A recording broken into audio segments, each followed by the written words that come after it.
Okay, so we will get started here. So hello everyone, and welcome to From Reactivity to Adaptability, Advice and Resources for Businesses on the Rebound, hosted by FITT, the Forum for International Trade Training. Before we start, I'd like to note that this event is being recorded, and we'll send attendees a link to the video in the days to follow. I'm Sheena Koo, Content Marketing Manager at FITT, and I'm thrilled to be able to present the third event in FITT's Challenge and Change series, presenting the most current relevant topics for SMEs in today's global business environment. Before we jump into today's topic, here are some tips to help you make the most of this event.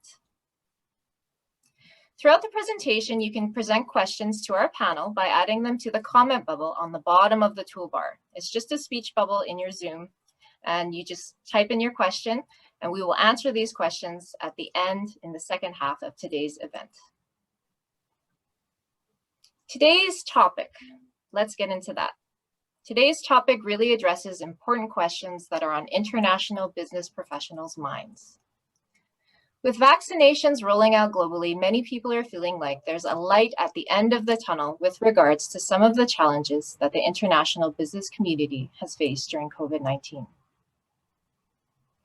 We addressed many of these back in December during our last Challenge and Change webinar, Save Money and Recover Faster, how international businesses can reduce costs through smarter shipping, partnerships, and financing. At the time, there were many struggles brought to light. Things like shipping delays, travel restrictions, virtual trade and trade missions, funding and help for SMEs, and strategy for businesses when in reactivity and crisis mode.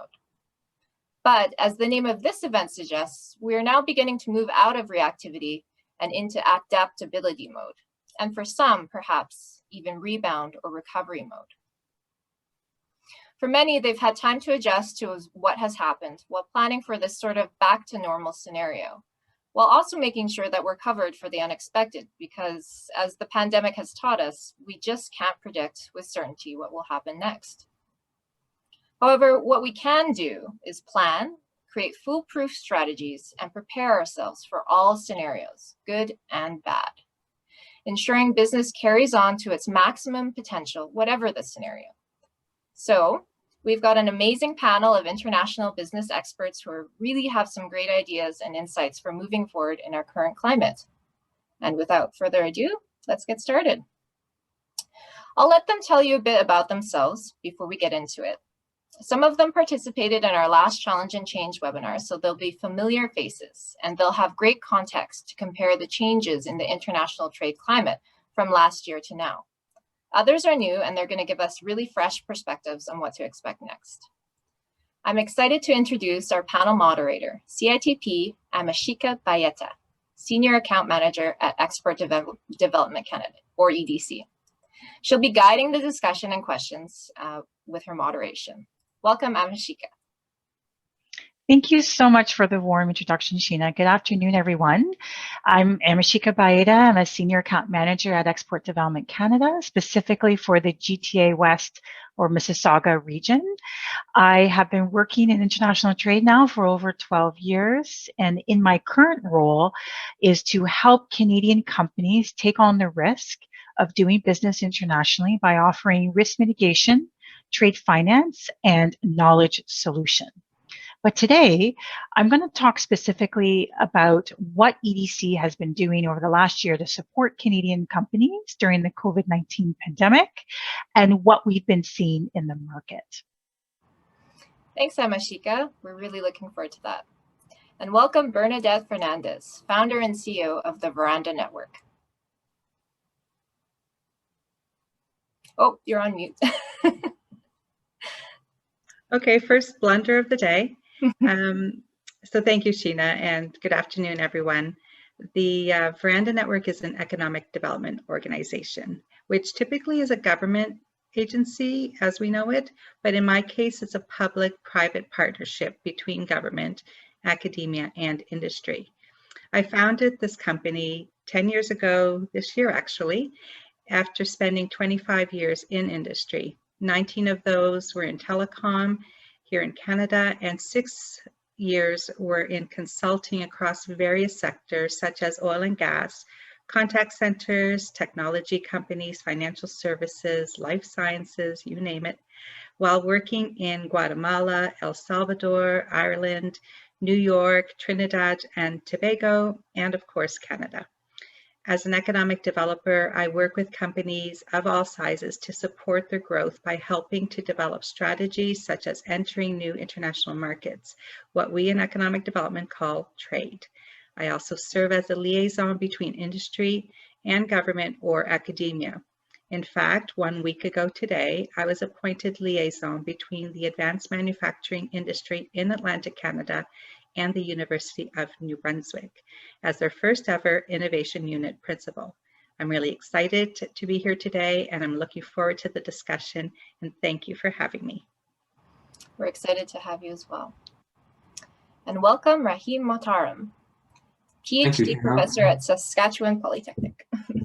Thank you, Sheena. Hello, everyone. My name is Rahim. I have 15 years of experience in global purchasing, and I have the experience of negotiating and drafting more than 160 international contracts with over 25 countries. And today, I will share some ideas about global purchasing and supply chains. Thank you for joining us. Thanks. And welcome Enrique Sobalvarro, CITP and Director at Large at the GoldMind project. Thank you, Sheena, for your warm presentation. Well, I'm an international trade and supply chain professional with a postgraduate degree in international business.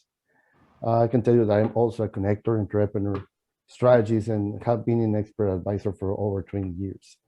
About my international experience, I led my own consultancy office back there in Guatemala, and my experience is very diverse. I was a delegate expert to support and advise the Guatemalan government free trade negotiations team in several negotiations rounds with more than 5 FTAs.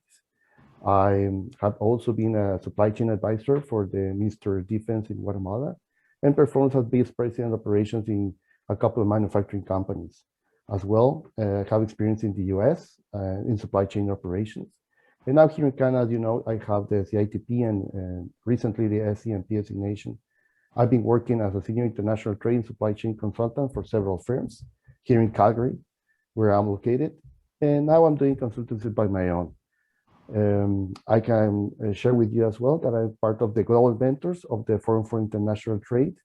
And I'm very happy to share my thoughts and a brief overview about risk mitigation in 2021 international business landscape. Thank you. Thanks for that. And now on to the best part. Our lovely moderator, Amesika, will begin the discussion with the hot topic questions that are on everyone's mind. Amesika, I will hand it over to you. Thank you very much. So let's get started. So Bernadette, last time we talked about what businesses do to cut budgets and pivot to keep costs down.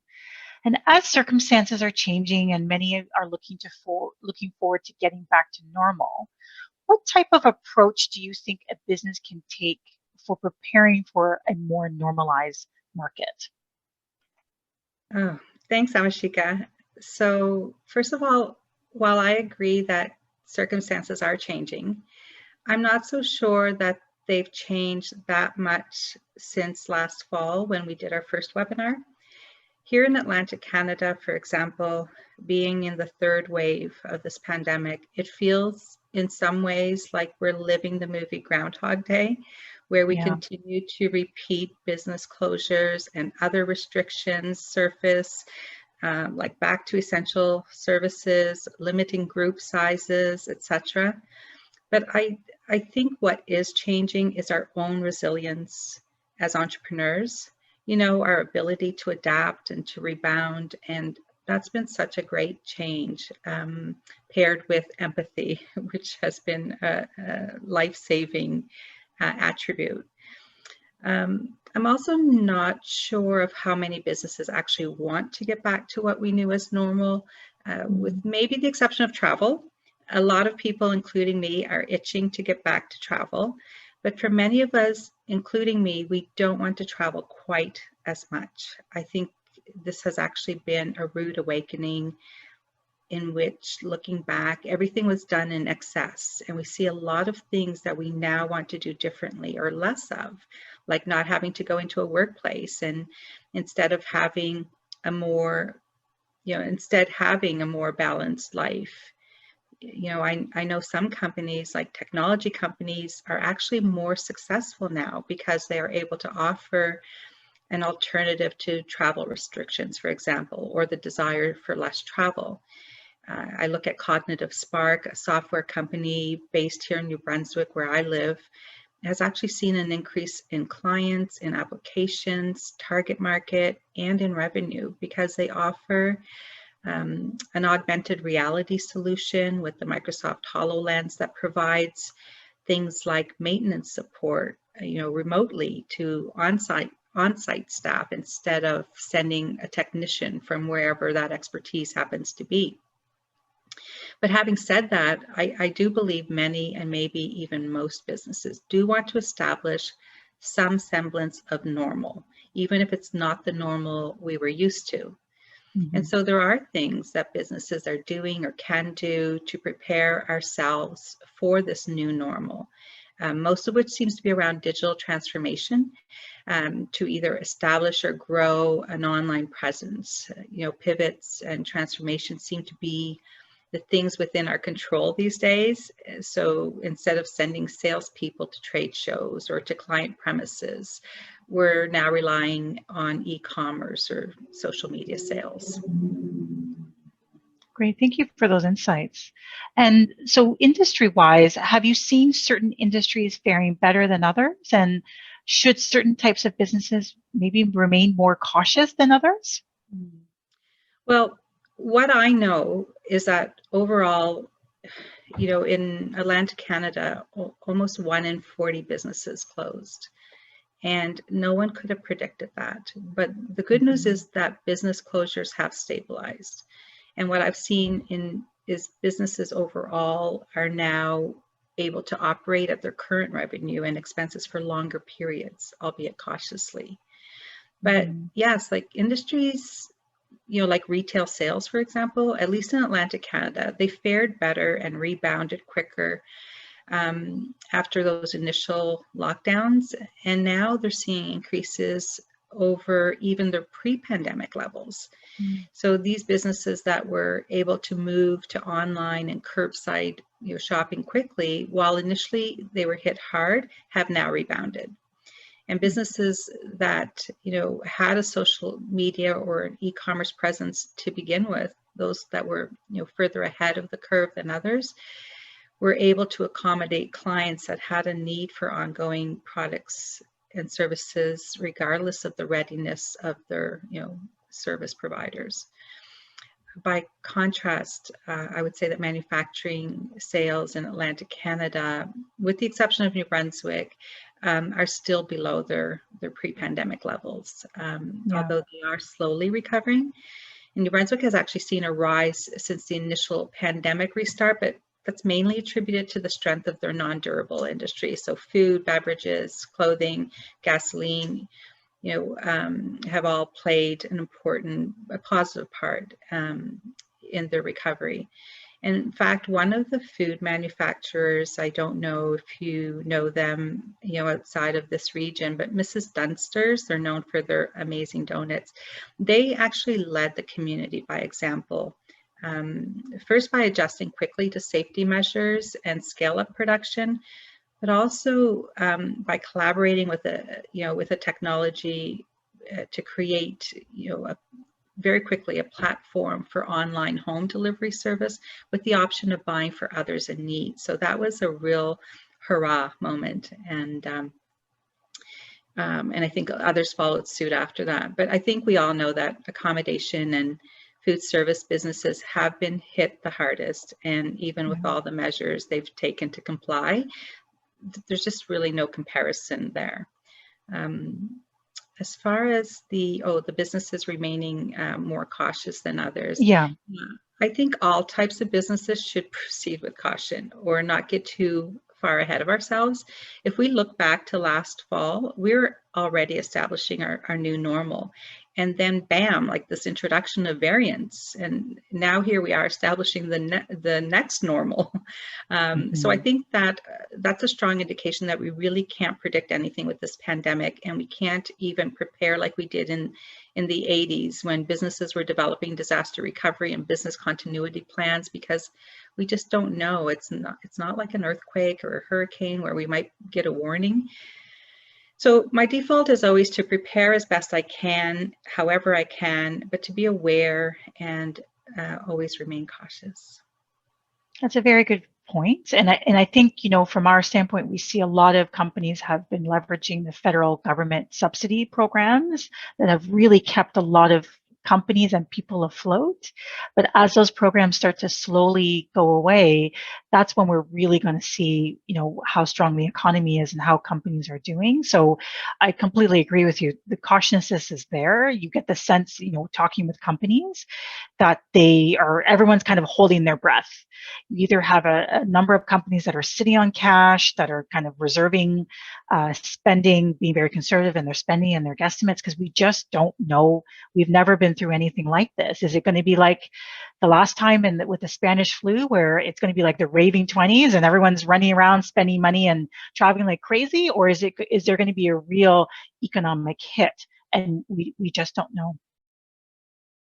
Thank you so much for your insights. So Enrique, risk mitigation is extremely important in times of uncertainty. When the pandemic started, many were taking a very aggressive approach to this, cutting costs, setting up contingency plans, and whatever it takes really to ensure their businesses can survive. Now, as we are starting to see restrictions ease in some areas around the world, what changes in the approach to risk mitigation have you seen? And how is that strategy different? Well, thank you, Amesika. Yes, as you mentioned, we are seeing how some countries are returning to some normality much faster than others. But as being realistic for SMEs, no matter where they are, it's always been difficult to see the big picture somehow and to define a risk mitigation strategy. So that's the main reason basically everyone last year were just reacting. And, you know, before the pandemic, it was really complicated to visualize some risk in some ways, but now they're even more difficult. Under my consideration, the new strategy for risk mitigation can be defined in 3 practical elements. The first one is to have a self-evaluation about the current situation of your company. So we can start to asking ourselves some questions like, do I really have a risk mitigation plan? This is the first one, because one thing was the reaction tactics that we implemented last year. And another question is, do I have a budget to develop that plan? Or if I am already doing business abroad, which areas I'm struggling or get potential trouble? That's one element. The second is to review the potential or well-common risk that we are exposed in our target markets. We can start with political risks. And political risks, you know, they're well-established risks that we already know, but there are others that can arise quickly and unexpectedly.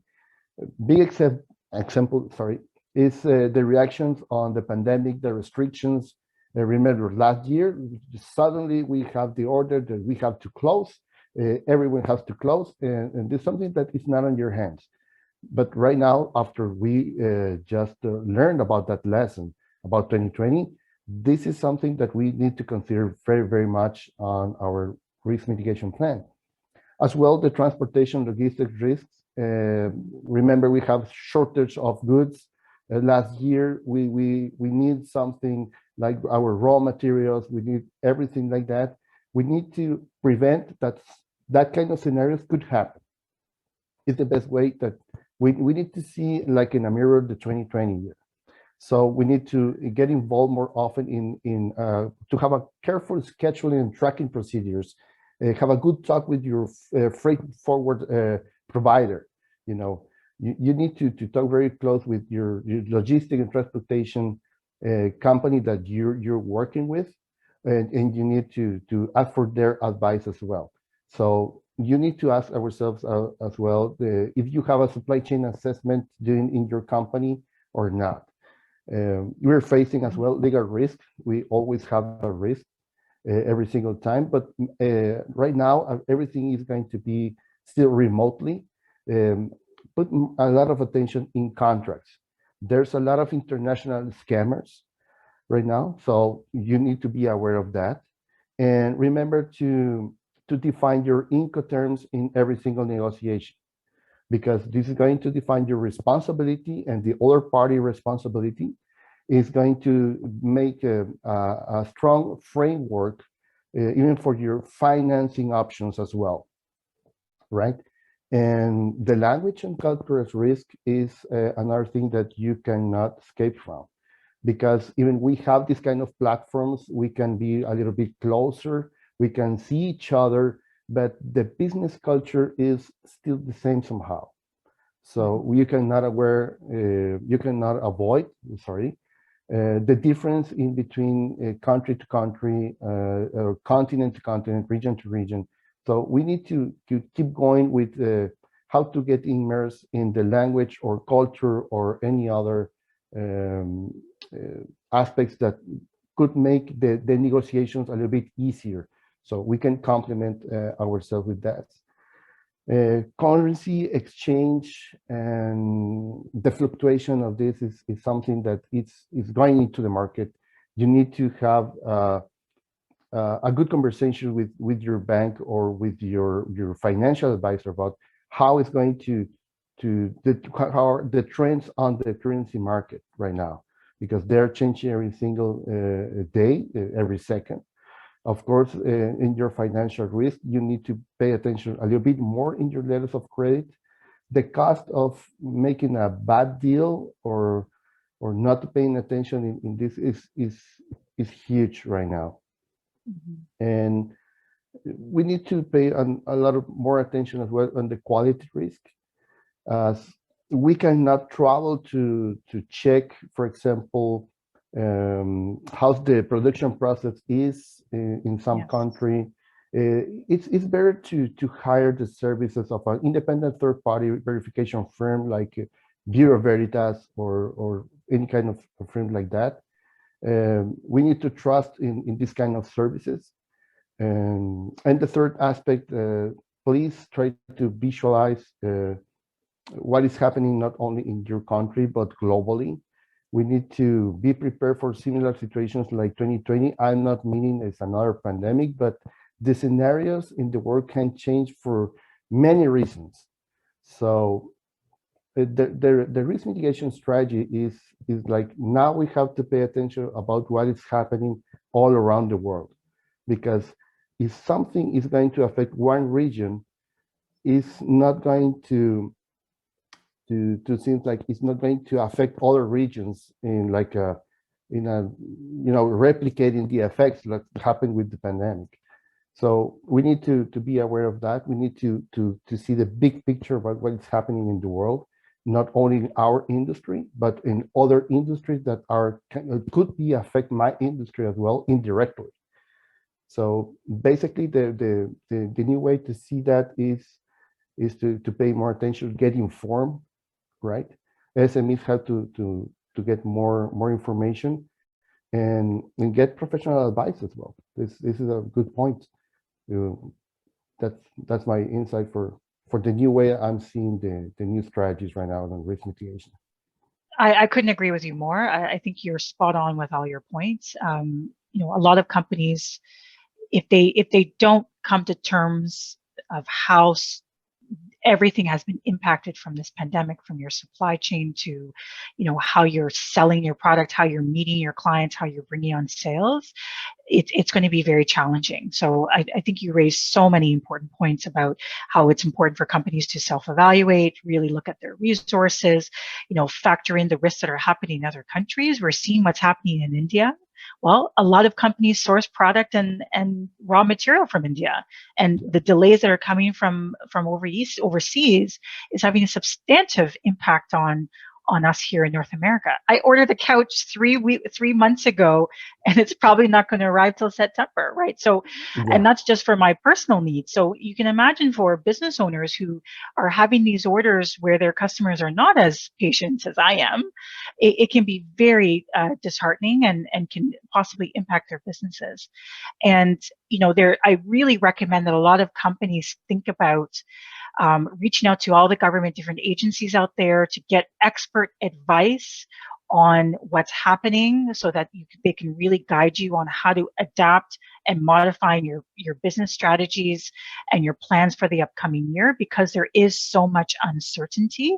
Obviously, Export Development Canada is there to help mitigate the risk in doing business with new clients around the world. And even those clients that you've been doing business with for a very long time, their financial position might be a lot different today than it was 6 months, 9 months, a year and a half ago. Their cash position might be a lot different. So they might be a lot more high risk to not pay you today than they would be traditionally in the past. So there are companies out there like EDC, shamelessly, that's there to provide risk mitigation strategies in terms of insurance. And by applying for insurance, we check the credit rating of your buyers to then provide that protection that you need. And I could not agree more about foreign exchange. Foreign exchange risk is something that a lot of companies don't think about. But if you are spending money in Canadian dollars, for example, or US dollars, but you're getting paid in a different currency, there's a risk. There's a risk, especially in today's market where the global economy is changing so quickly. The cost of buying foreign currency changes all the time. So if you're trying to calculate your costs and there's a variation in your foreign exchange, that's a big problem. And so you should make sure you're talking to your banks, make sure, or you're talking to a private FX house on how you can mitigate those risks as well. Thank you very much. I think that's very poignant for today. Now, Rahim, the last time we were together on a panel, we talked about smart cost-saving logistics strategies that businesses are employing during the pandemic. Now, have you seen these strategies change at all in 2021? Not actually in just logistics, but I believe companies are changing their ideas about reducing costs. Some companies are thinking that reducing cost must accompany risk mitigation. Sometimes we try to reduce the cost, but it increases our risk. So companies are trying to pay more attention to risk mitigation compared to cost reduction. For example, we always thought that inventory is somehow poison and it's not good. Mm-hmm. We have to keep it as low as possible. But nowadays, many companies are trying to keep their supply chains working and they try to keep some safety stock. And this is an important point. The next point is that companies are thinking that this is a chain. And the strength of a chain is equal to the strength of the weakest link. They are trying to work with better suppliers, and instead of just shifting the costs to their suppliers or to their customers, they are trying to remove the cost from the whole supply chain. I mean, we can decrease the cost by removing some additional features, by somehow having some innovative solutions for reducing the cost in the whole supply chain, not just in my own company. Sometimes I just bargain with my supplier and try to reduce the price with the same quality, with the same specifications. But I believe some companies are thinking about removing costs from the whole supply chain. Thank you. It's very insightful. And so when we think about procurement and supply chain management, are so important to keeping business thriving. In regards to changing international trade ecosystem, what are some practical pieces of advice that you think businesses should take heed of? I try to give some pieces of advice one by one in a bullet format. The first point, I believe, is that we are encountering a kind of optimism, which might not be a kind of realistic decision-making. Try not to be over-optimistic. This is my first point. And this optimism might change your forecasting. I believe in this situation, forecasting is one of the most important activities of each company. Forecasting the demand, forecasting the purchasing, and everything depends on your forecasts. The reality is that I believe the data of 2020 and the years before that won't work now. And also the data that we had from 2020, the beginning of 2020 up to now, might not work in the next year. So I believe we need some innovative and some new techniques for forecasting. And we have to pay more attention to qualitative methods instead of quantitative methods in forecasting. So this is one important challenge. And I believe we need a kind of balanced optimism, not an absolute optimism. Do not think that COVID is finished. No, it's not finished. Even if it is somehow going to be finished in some countries, our supply chain is a global supply chain, and we are dependent on some other countries that are still challenging this situation. Yeah. The next point is that in these current weeks, we have a kind of congestion because of this optimism, and we have shortage in containers. I can say we have some shortages in pallets. It's unbelievable. Some companies cannot find enough pallets for their products. Yeah. So yeah. I suggest try to book sooner. If you want to book a kind of logistics service, if you want to purchase something, try to book sooner. And the other point is that try to work with logistics companies that consider you as their top priority. This is very important. The biggest company in North America might not be the most suitable company for me, because I'm not a valuable customer for them. I'm not a big company, and I am not their priority. Try to work with the companies that consider you as their top priority. Another point is that I suggest try to write midterm supply contracts, and instead of fixed price contracts, try to use somehow cost-based pricing strategies in your purchases. If you make long-term relationships or mid-term relationships with your suppliers and make a kind of loyal relationship with your supplier, your risk will be decreased. So I believe cost-based pricing might be a good method for these days. And the next point is to diversify your supply base, both locally and globally. We need some local suppliers. I do not suggest that just come back home and do a reshoring or nearshoring. It's a complicated decision, but the point is that I believe we need some suppliers in local market for emergency situations at least. And another point is try to pay attention to digitizing and making a kind of integrated software through your whole supply chain.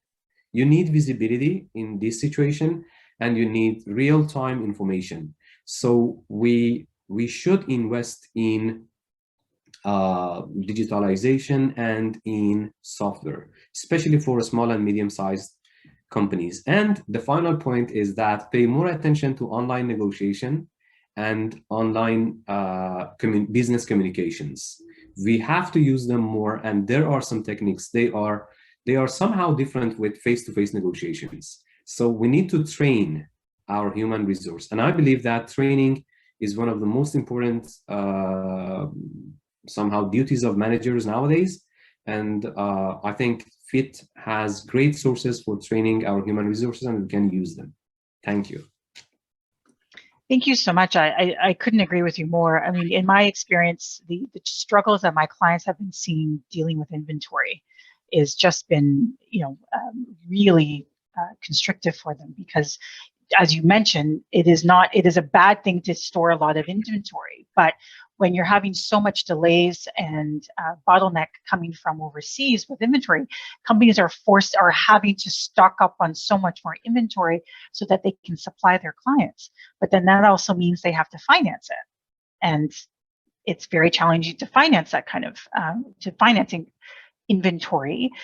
So it's really created a real strain for a lot of companies that they may not be suffering from a sales standpoint. They might be getting a lot of business coming in, but if you can't service that business with inventory, you're really at a loss, and you could potentially lose that business for any future endeavor. So thank you for your points, and I'm always a strong believer, and I tell my clients all the time how important it is to maintain expectations. So you're absolutely right that optimism is great. I think that's what's keeping us going, but at the same time, let's keep things in perspective, because we still don't know when this will fully end, and to your point, what the impact will be in different regions around the world as well. We might be fine in North America, but things might be a little different in some of the countries that we do business with around the world. So thank you so much for your thoughts. You know, finances are always, as I mentioned, top of mind for a lot of small to medium enterprises, though many are looking forward to a more normal economy, whatever normal will be. But the truth is that we're not out of the woods yet. And for many, we're still trying to find ways to access working capital to support their needs. And over the last year plus, the support for small and medium enterprises has quickly changed to adapt to the needs that we see that they need, and the realities that this current economic climate has come. And EDC is one of those agencies where we had to really pivot to figure out how do we serve our exporters. Now, in March of last year, the Government of Canada expanded EDC's mandate. So our mandate is to specifically help Canadian companies take on the risk of doing international business, as I mentioned. But in times like this, the Canadian government said, no, we need EDC to stretch beyond your mandate to help non-exporting Canadian companies face the financial challenges that we're experiencing due to the pandemic. And as a result, we had to make the necessary changes to adapt and extend some of our focus and our solutions to support this need. Like literally overnight, we went into problem-solving mode to figure out how does EDC fit into this, and what can we do under the mechanisms that we have to have that change available, and to really grow to meet the needs of the demands of Canadian companies.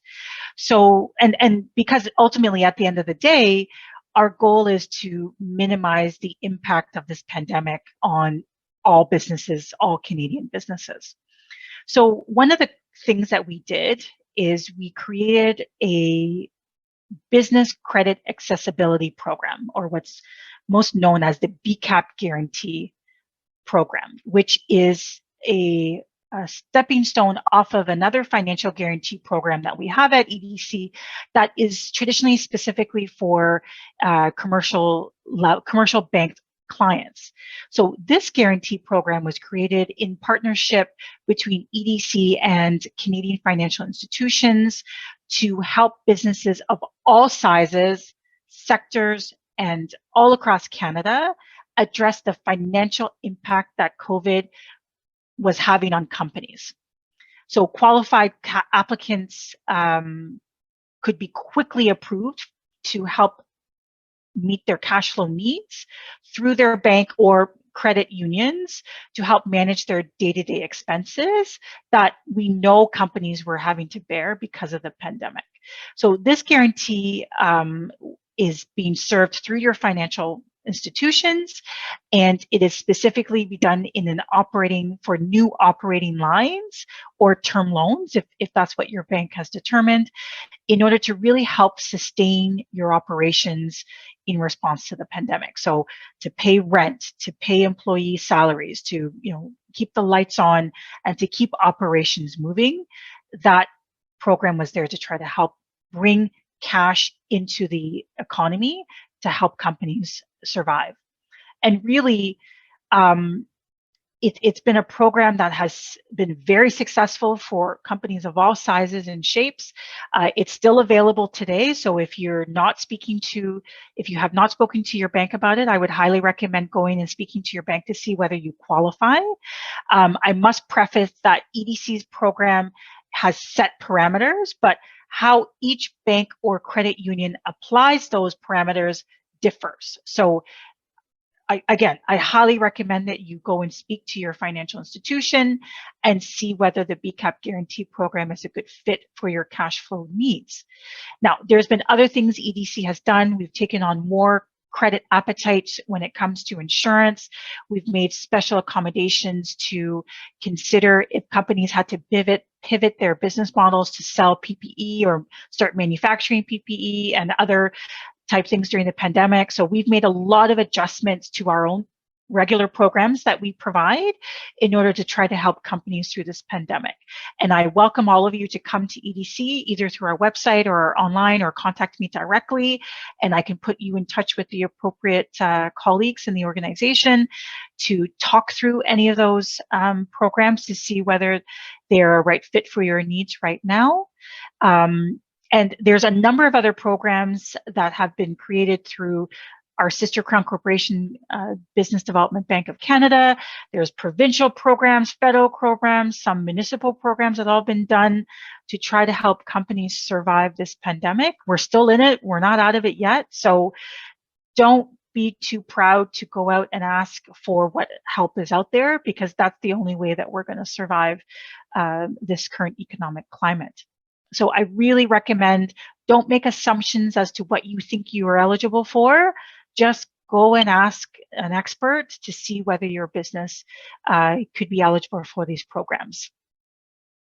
We also have a very skilled expert help team at EDC that is available to help answer any kind of trade-related questions that you might have. You can access them through our website by going to www.edc.ca.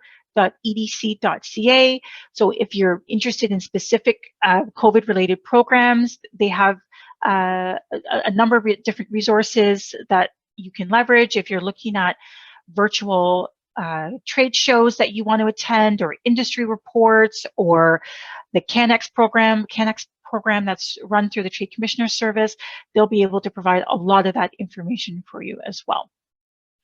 Now, in terms of the things that I've been seeing in my role as an account manager, specifically in the GTA region, is how important it is for companies to really have a good sense on where they are financially. So as Enrique had mentioned, the importance of having a business plan, reevaluating that business plan, editing that business plan to what the current needs are, not from when you wrote it 5, 10, 20 years ago.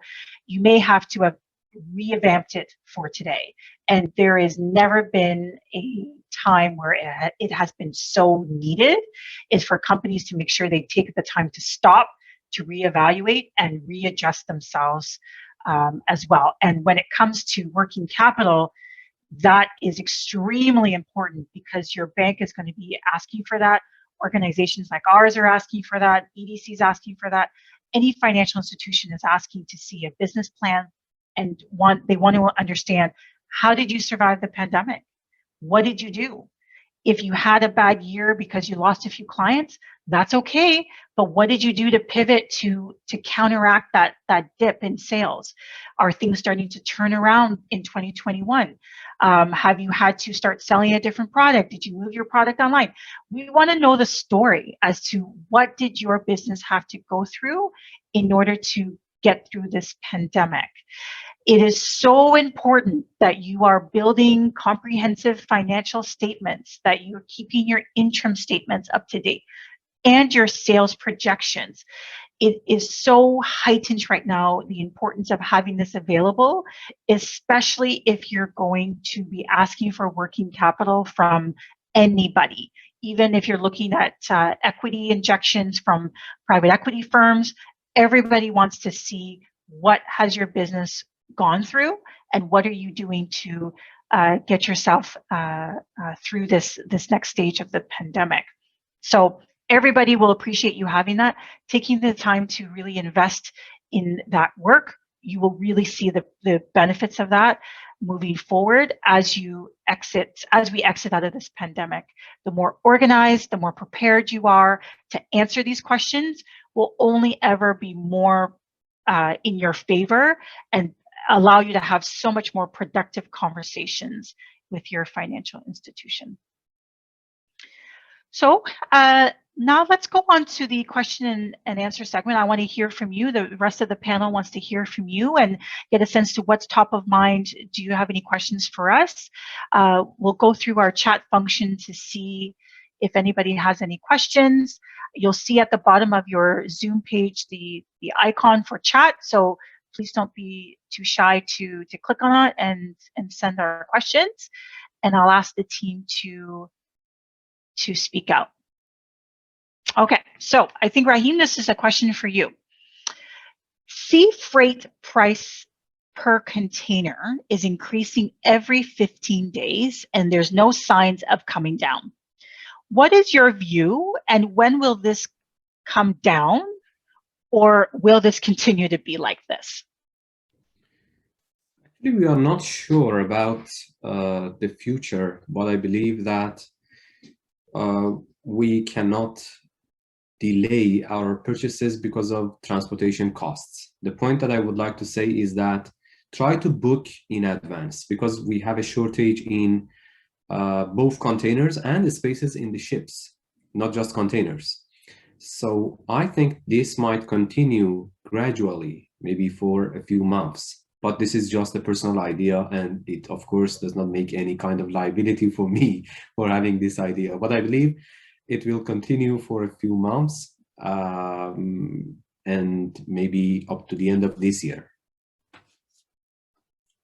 Okay, and there's another comment that came in. I can understand the frustration because I've heard this from many of my clients who've had inventory stuck in different parts of the world based on issues with the supply chain.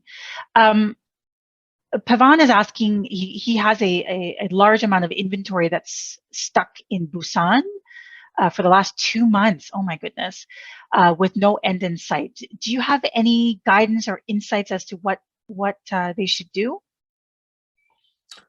I suggest that they talk with different forwarders, because we have different lines from South Korea and from China coming to both sides of Canada, both coasts of Canada. So I suggest that you just request for a quotation from different freight forwarders, not just the traditional companies that you work with. So this is a kind of reality, unfortunately, nowadays. And if they be ready to pay some more charges, they might get their space and containers sooner. And this is the reality that I told. Sometimes you cannot just think about reducing costs, because we might have interruptions in our supply chains. I believe if they pay a bit more, they might get their booking sooner. Now, this might be a bit naive, but does marine cargo insurance or transportation insurance, would that be any kind of risk mitigant for him? Is that something that that won't? No, unfortunately, because the product is not delivered, the cargo insurance does not work. Okay, so it's only once it's delivered. Sorry for interrupting you. Delay is not fundamentally covered in cargo insurance, even in clause A, which is the best clause. Yeah, okay. I thought I would ask.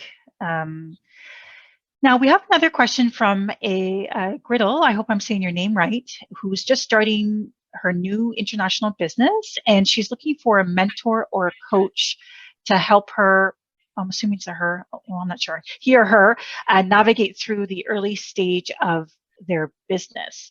Now, I would highly, highly recommend, if you have not taken any of the FITT courses yet, I would definitely recommend taking those courses, because I think that would be a really helpful and provide you with a solid foundation for your business. There is also a Facebook business support group that is available at www.facebook.com/groups/FITT Let's Talk. So we'll put that in the chat function so you can reach out to that. And there's a number of different resources that are available on FITT, and obviously EDC has a number of resources. I also recommend BDC has a number of great resources for entrepreneurs who are just starting their business. While they may not, there are some trade-related articles there, but they have just general business resources for them as well. Now, does anybody else have any advice for Griddle?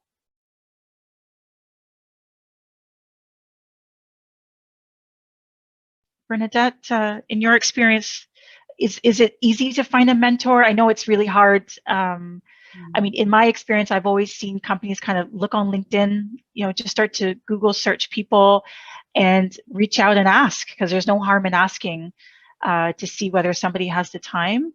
Obviously, there's also other consultants that provide a lot of guidance. I know BDC provides business advisory services. There's also independent consultants that might have expertise in a specific market that you might be focused on, going into Asia, going into the Middle East, Europe, for example.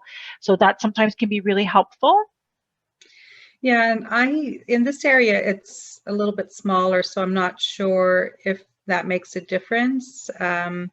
But, if you're a student, for example, a lot of universities or community colleges have entrepreneurship programs, and whether you're enrolled in entrepreneurship or not, you have access to that service, if you will, and you can get mentorship from there. I mean, I just heard of one here not so long ago where they have students that are maybe MBA candidates, or maybe they're, in entrepreneurship specifically, providing mentorship to these young businesses, or young not in terms of age, but these early stage entrepreneurs. And then the other thing too is just, like you said, to reach out to people in, even through LinkedIn that are in your area, or that you have some commonality to, or share something with, that you can,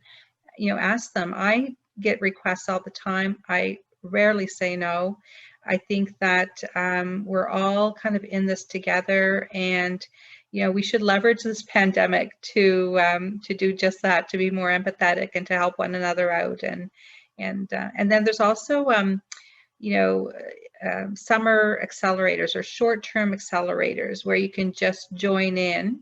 You have an idea, or maybe you're further along, but you can just join in and take advantage of their programs. They're usually, free and pretty accessible.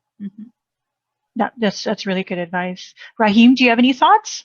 I suggest FITT courses because I know about them. My second suggestion is YouTube. It's maybe true. Yeah. Then LinkedIn.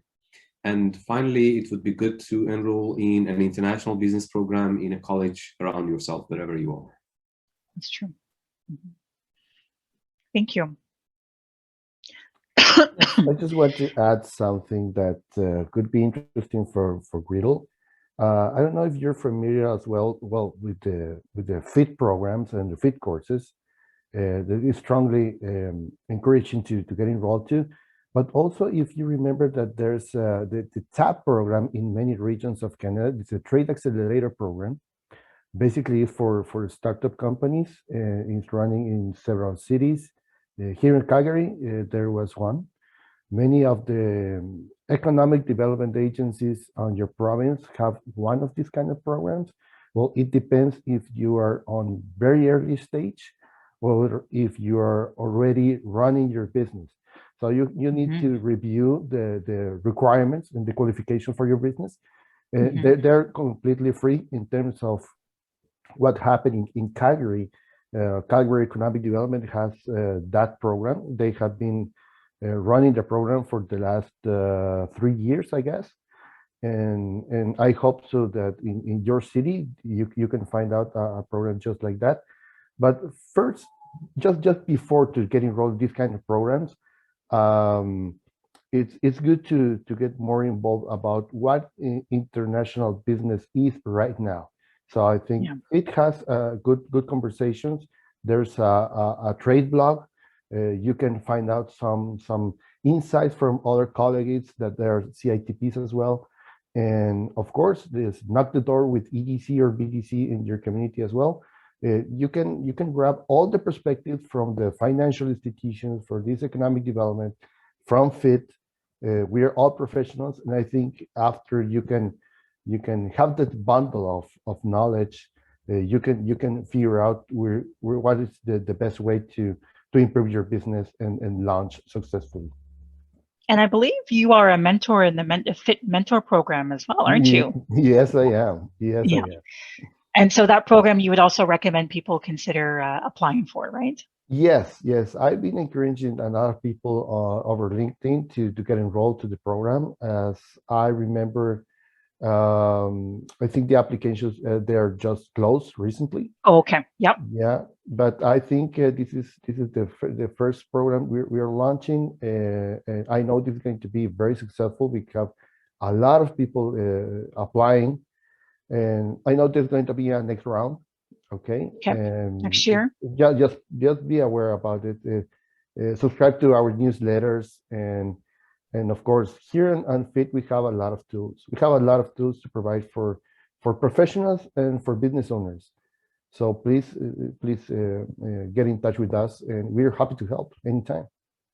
Yeah, that's very helpful. And I think people forget that that's what FITT is there to do. FITT is the forum for people who work in international trade and development. It's a collection of resources and individuals who all love this industry. And so don't take it for granted. Take advantage of everything that's there, that's available. So I see another question that's come in regarding virtual trade shows. We know a lot of companies used to leverage in-person trade shows, but now have had to go virtual. So how and where are they being conducted? And is it working? Do people think that virtual trade shows are working? And do we see that this is going to be something that's going to stick around in the post-pandemic COVID world?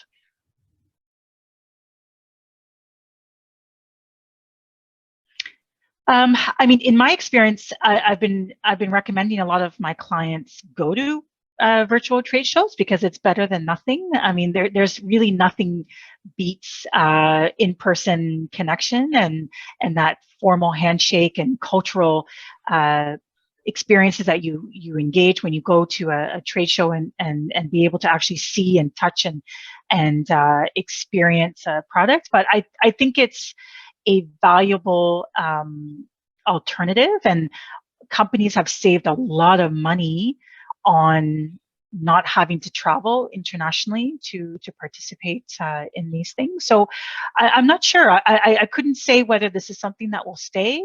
We'll just have to see. But I think, as we've all seen in this new normal, there may be a combination of both, right? There may be some options for some virtual, and there might be some in person, and we'll just have to see. But I will remind you all that the Trade Commissioner Service has a Can Export program that is available for you to apply to help cover some of the costs to participate in virtual trade shows or any other marketing efforts that you may have to enter into a new market. So I highly recommend that you look into that.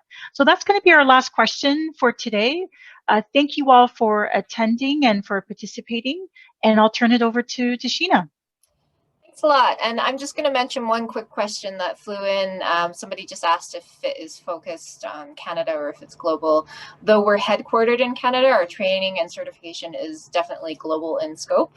So please check out those links that we put into the chat box, and you can find out more there. So thank you to everyone for attending today's event, especially to all our panelists, Amesika, Bernadette, Rahim, Enrique. Really great insights. I really feel like people will be able to get so much from your insights into the industry. And everyone else, thank you for submitting great questions for our panel to answer. To learn more about all aspects of international business finance, including payment, risk mitigation, cash flow management, and financing, check out FITT's International Trade Finance course. The link is in the chat box. And we also provide free downloadable resources to guide you through cash flow management. You can find those as well in a link that I am just adding now to the chat box. And if you want to find out successful partnerships and how to develop a strong market entry plan, you can also check out our workshop on that as well. And I've added that to the chat box as well. To get a summary of today's event, stay tuned. We will be sending an email out with a recap article and the video link. So you can watch it at your leisure, take notes, and hopefully gain the best insights possible. Thank you again, everyone, for joining today, and have a fantastic day. Thank you so much. Thank you, everyone. Thank you. Thank you, everybody. Bye. Bye.